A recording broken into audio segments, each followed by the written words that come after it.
2014 verder, na carnaval, nog après-ski naar het buitenland en andere dingen doen?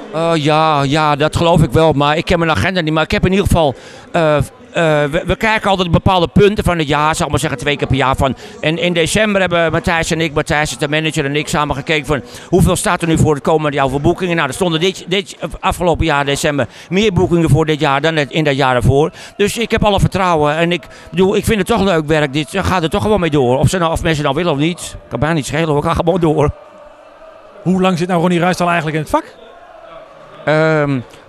Zal ik maar zeggen dat ik er ook zo'n loonzakje voor krijg? Dat is vanaf 1991 geweest.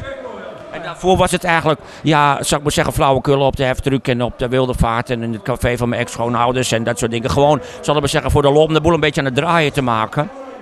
Nou ja, ik proef binnenkort een jubileumfeestje. 91, 16.